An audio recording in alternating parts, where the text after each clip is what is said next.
Hey there, everybody. Meteorologist Will Haenni here. It is Saturday night, and Western Hockey just won, going to the Final Four in St. Louis. Very exciting news for that program. It's the first time ever for their program, so a well-deserved win in Fargo tonight. I'm sure some of you were following that game as we were here. All right, give me just 1 second. I'm going to try and share this over to my page, and then we will get talking about the severe weather threat for tomorrow, and definitely a lot to cover regarding tomorrow's forecast. All right.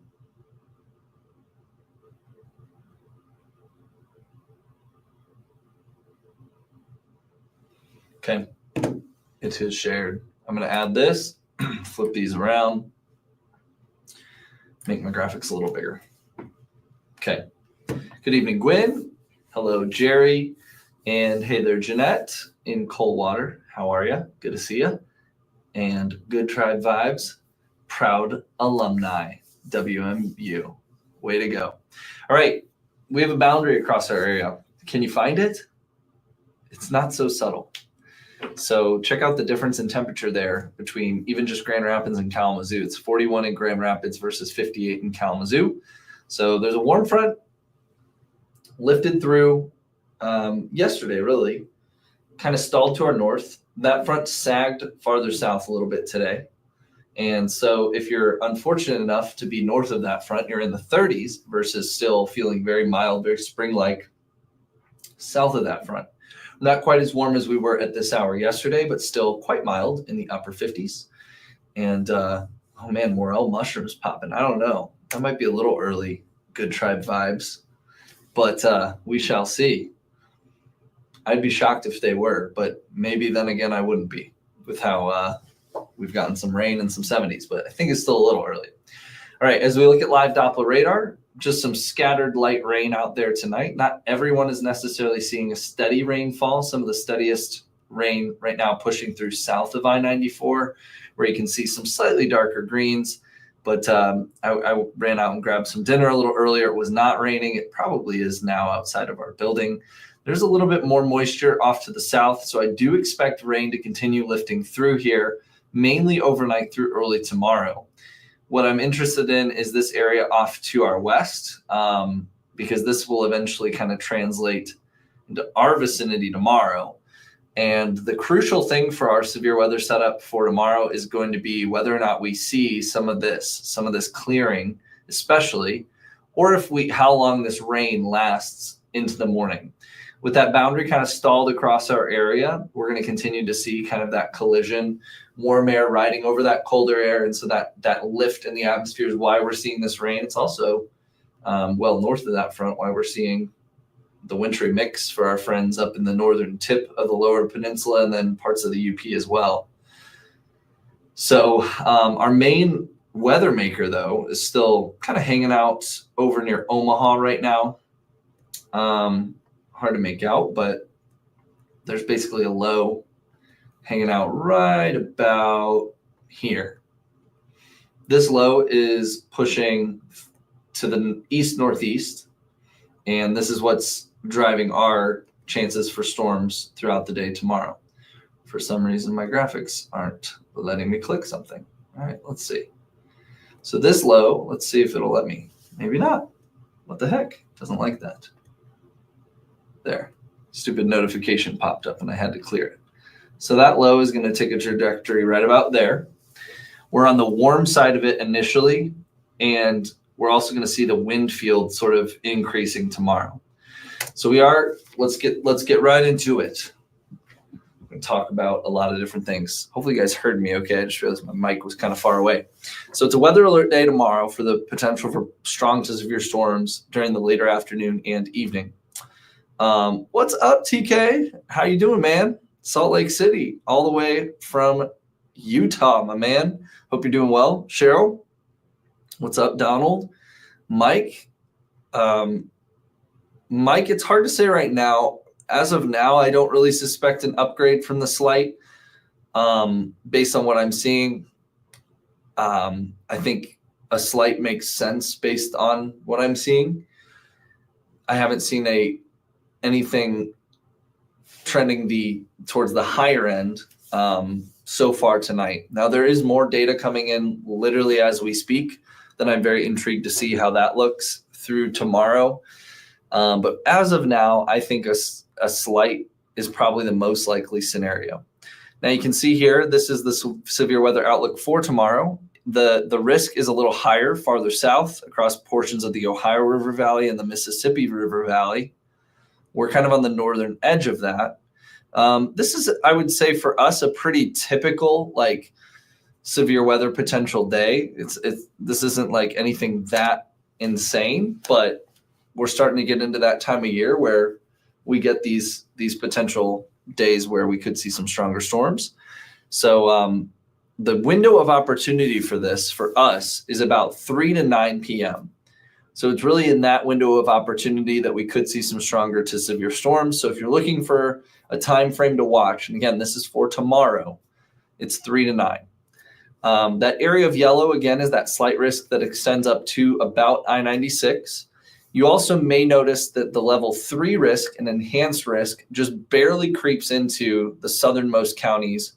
So St. Joseph, Branch, Berrien, and Cass counties. If you're down towards Coldwater, you're kind of like right on the edge. It's not, I don't want you to like split hairs over that, but just know that we're kind of all in the risk of seeing maybe some scattered severe storms tomorrow. And of course, this is going to happen during the Elite 8 basketball game, conveniently on CBS for tomorrow, which yours truly is not very excited about. I'm excited about the game. I'm not excited about the fact that we might have severe weather during one of the most watched basketball games in our area. So yeah, what we're planning on doing is if severe thunderstorm warnings are issued, we're going to be streaming on Facebook and YouTube. Unless there is a considerable threat, which is a specific threshold with the severe thunderstorm warning, we don't plan right now to cut into the basketball game. Tornado warning gets a little bit more interesting. Our plan, I'll be fully transparent with you. We're still kind of working it out, but if there was a tornado warning, we feel that is a threat that is worth alerting people to. So what we would most likely do is split the screen with the game and us, where you would hear us, see the maps, but then also at least be able to watch the game. So if you're an avid basketball fan and you are watching the game tomorrow, what I would highly recommend, if you're watching it over our airwaves, over antenna or cable, whatever it may be, just keep that in the back of your mind just in case. There's a March Madness app you can actually stream through, and I believe you can get you don't have to pay if you do like 30 minutes. I could be wrong on that. Don't quote me. But I'm pretty sure I've used that app before, and you get like a 30-minute trial, and I don't think have to even create an account. So I'm going to look into that tonight. But that would be a way where if all heck is breaking loose and we have a few tornado warnings or something like that, and I think that's an incredibly low chance, but I just really don't want that to happen mostly. But in the event that it does, just maybe have some sort of a backup plan. We also, you can also stream the NCAA games, I believe, on like Paramount Plus and some other platforms. So anyways, I'm really, really hoping that we don't have any tornado warnings tomorrow. So as you go to bed tonight, say a prayer for not only the fact that we don't have any tornado warnings, but also for my sanity.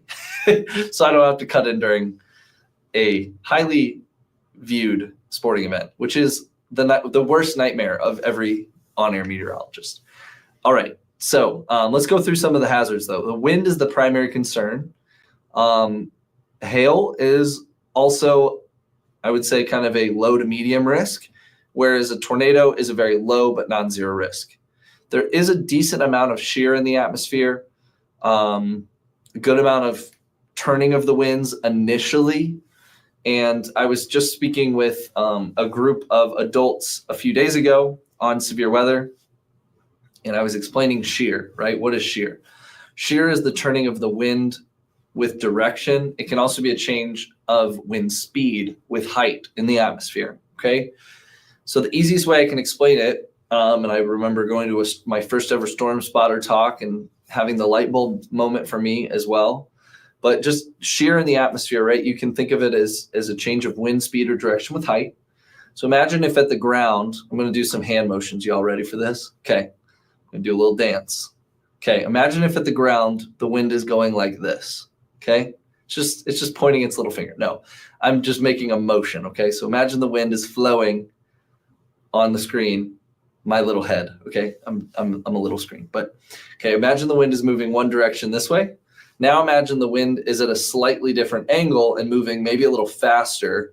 Let's say 3,000, 4,000, 5,000 feet aloft. Okay, I'm doing my wind shear dance. Okay, so you can kind of imagine if you have that sort of thing going on, there could be some sort of turbulence in the atmosphere or rolling in the atmosphere. Does that kind of make sense? So if you have winds opposing each other in direction and speed at like a little angle like that, okay, you can get turbulence or rolling of the winds. Okay. Yeah. It's my rolling of the winds. Okay. Told you I was doing some hand motions. Now imagine you have a thunderstorm rolling along. Thunderstorm has a updraft component to it. Okay. So thunderstorm's rising, sinking motion. This scary hand is the thunderstorm. So a thunderstorm's updraft is going to start to rotate that vertically into the updraft. And so we get rotating updrafts. Those are no bueno. Those are not what we like to see. Okay. So that's your shear dance. You got wind going this way, wind going slightly different direction, faster as well, creating turbulence. You can kind of view it as that vorticity spin. That spin getting generated gets rotated into the vertical. And it's not every rotating thunderstorm by any means that produces a tornado, but they are the precursors to tornadoes.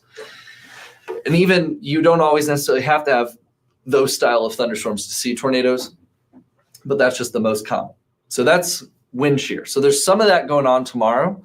Now it's not a quintessential classic perfect setup for tornadoes by any means.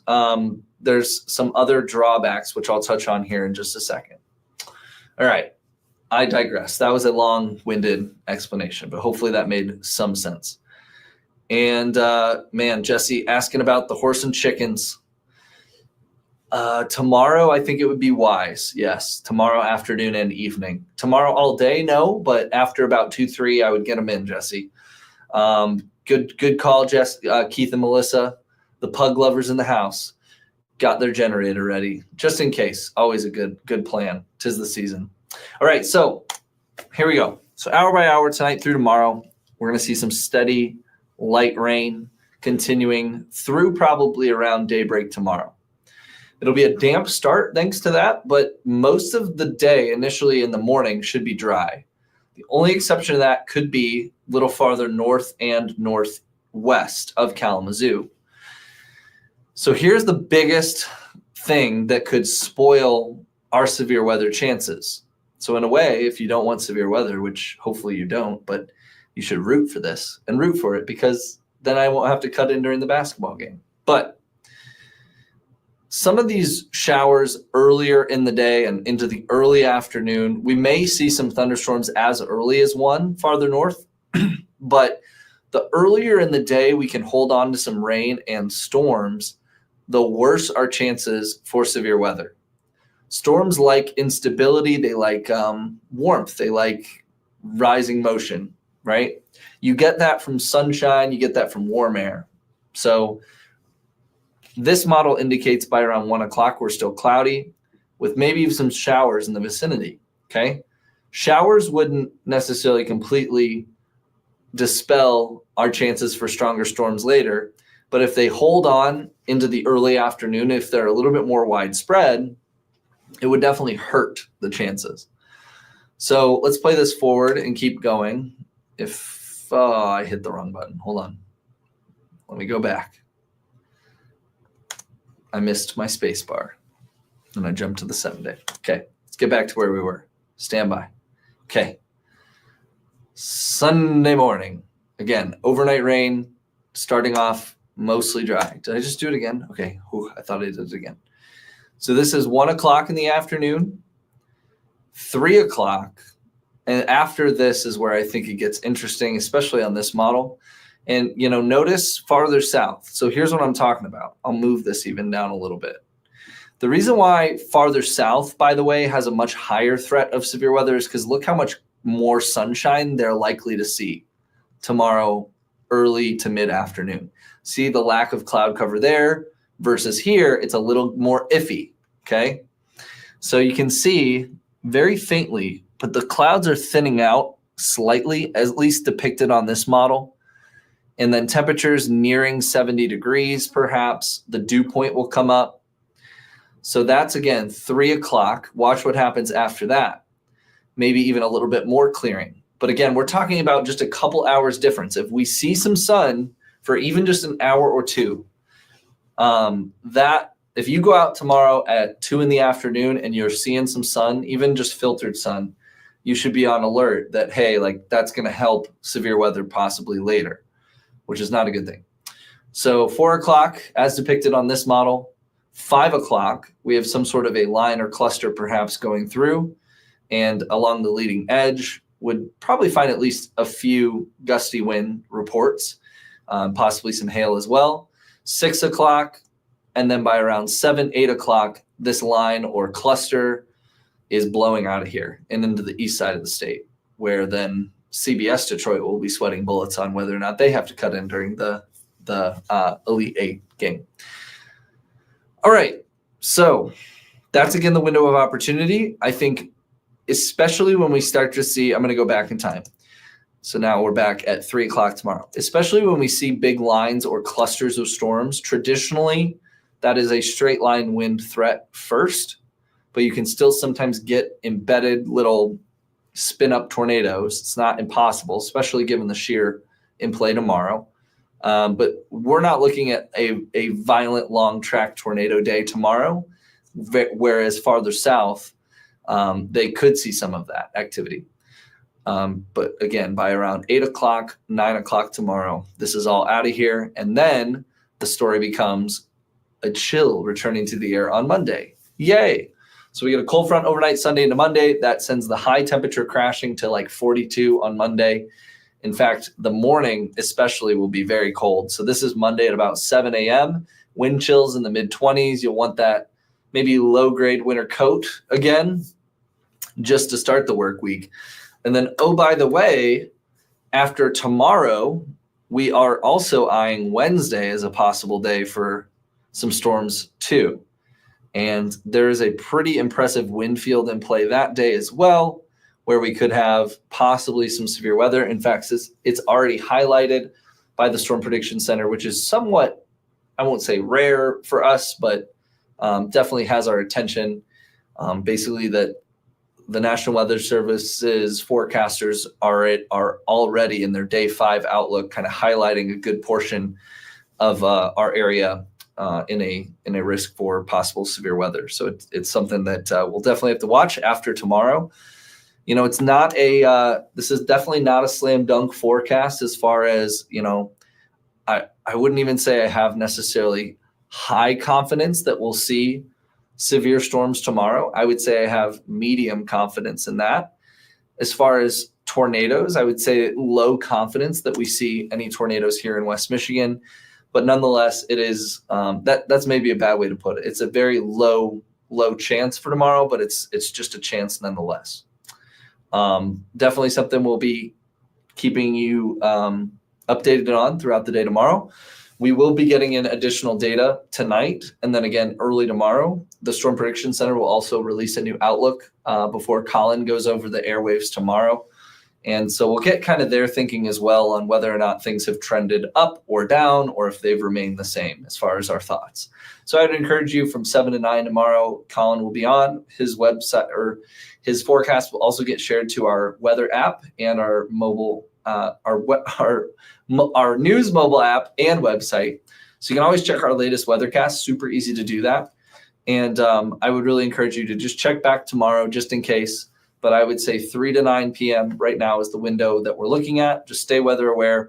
We'll have to just see if we get a watch or anything like that issued as well tomorrow afternoon. So that is going to do it for me tonight. Let me read through some of your comments. And let me throw on the radar again just so we can kind of get an eye on the rain. What happened to WKZO? What are you referring to, Johnny? What do you mean? Like, what happened to WKZO? Why are we no longer WKZO call letters anymore?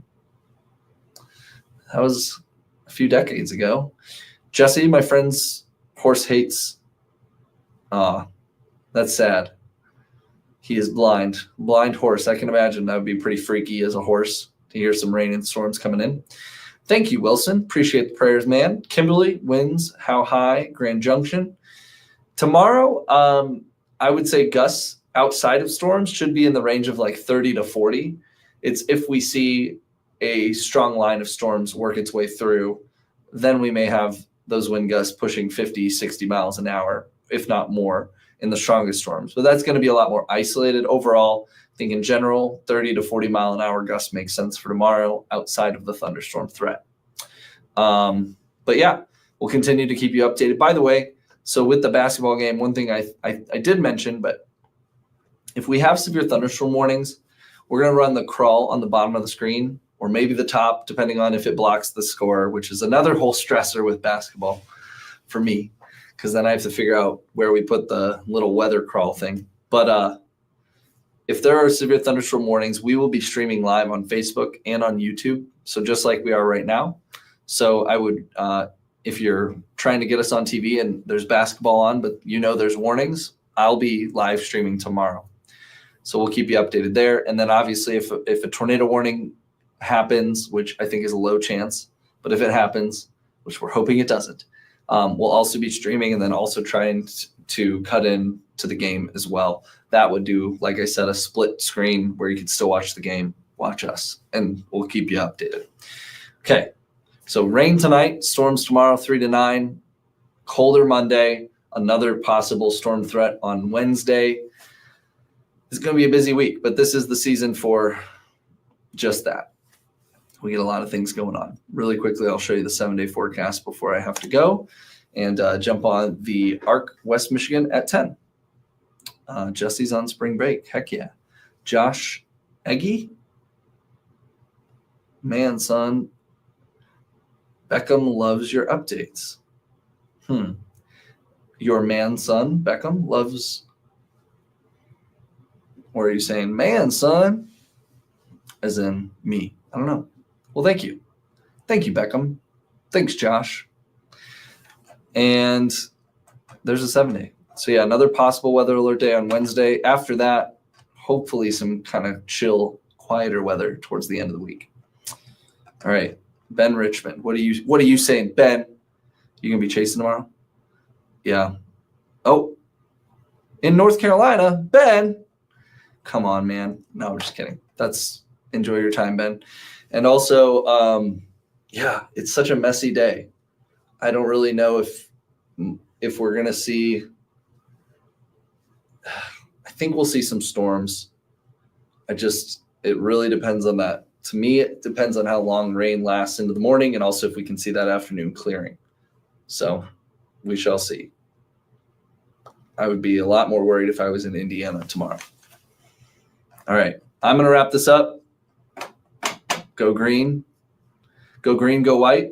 You know, people ask me if I'm more of a Michigan State or a Michigan fan. As a Michigan transplant for 7 years now, I will say I think what this is so like fair weather of me, but I think what my final decision is I support Michigan State in basketball because one of my good friends from college, he's a big Michigan State fan, and also like Michigan State's really good at basketball. And then for Michigan, I like Michigan football. So easy choice, right? Easy choice when your teams are winning in their respective sports. So all you diehards out there are like, oh my gosh. But that's what I've decided. Michigan State for basketball, Michigan for football, till I die. Okay? There we go. And I'll always root for, like, if Michigan was in it, I'd be rooting for them too. I'm not necessarily a diehard one way or the other, like I know some of you are. All right. Thank you guys, and I'll see you on TV in 10 minutes. Or 18 minutes. Bye.